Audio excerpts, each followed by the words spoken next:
ng mahirap at nakakakuha ng sweldo, ay hindi sila nakakapag-aral na mabuti dahil sa school pressure na hindi sila makakapagtapos at pinaghirapan ito ang kanilang ina. Kaya ipapakita ko sa inyo kung anong mga example ng mga student na ito. Mga pagsubok na yung kinakaharap. Marami akong mga pagsubok na kinakaharap at ang una ay school pressure. Nahihirapan ako ng lubusan sa mga subject, lalo na sa AP.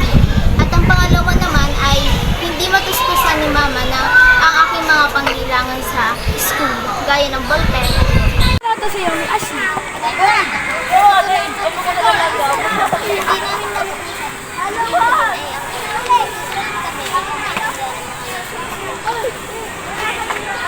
po ang masasabi niyo sa inyong sa pag-aaral niyo? Nakikita ko siya sigado at sigado sa pag-aaral. Pressure sa kanya. Lagi ko siyang dadat na umiiyak ng pag-aaral. Dahil dito, sabi niya sa akin, ay necessary daw po ito para sa akin gawin nila ang best friend. Dahil ikaw ang presidente ng iyong classes, anong masasabi mo para kay Ashley na tahimik ba ito tuwing walang ginagawa? At tahimik ba ito tuwing walang teacher? Tahimik siya pag walang ginagawa. Palagi siyang aktibo sa klase. Ngunit, umiiyak siya dahil matayo ang kanyang sa magaling salita sa research. Pero ngayon, okay na naman. Hindi madalas na kanyang Anong masasabi mo kay Ashley? Lagi siyang nalilig, nag-uumpisa na ang doxology at lampasado na siya Duarte, pero matataas naman ang kanila. But I really hope she won't be late. Anong feeling na maging isa ka kapit kay Ashley? Mabuti dahil tinutulungan niya ako sa aking gagaing pampaaralan. Ate Ashley, malilate na tayo! Tara na! Tayo nga ako!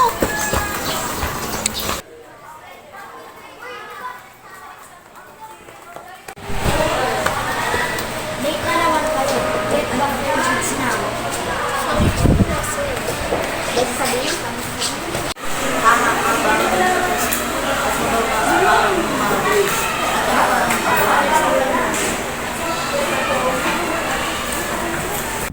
Nagtanong ang professor kung bakit maingay at napagtanto niya na naglalako pala ang magkapatid. Kaya naman, naawa silang lahat. Binili nila ang prutas, gulay at tinapay.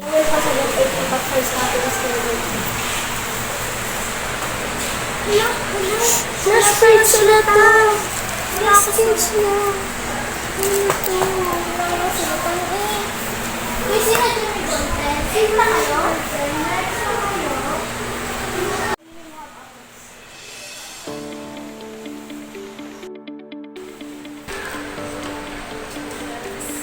Inaral po ba yung kay Ferdinand Magellan? It was discussed. Inaral mo ba?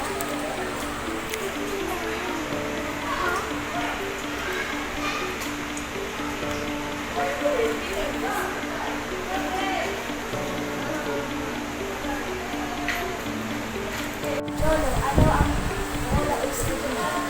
Ang Coring Servicial ay isang pangmalupit ng mga Espanyol noong panahon ng mga tutumang Pilipino. Ashley, ano ang pantala?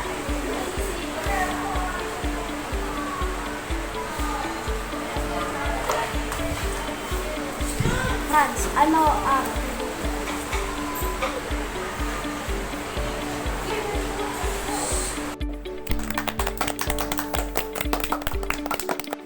Basta pangarap, kahit mahirap, magsisikap. Sabi ni Mama, kahit na mahirap, pero kakayanin para sa pangarap.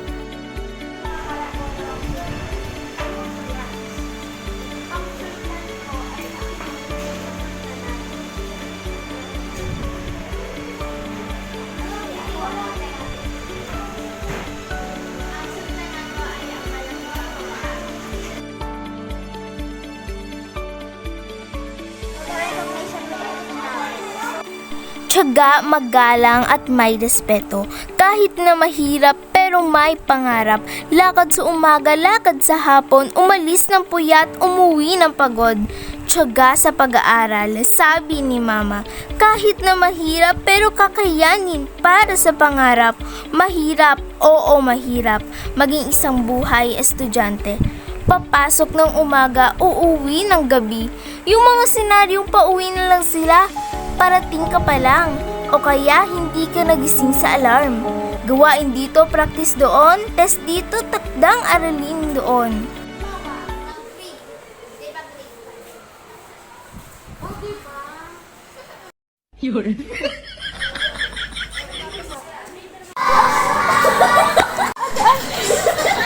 Thank you for watching.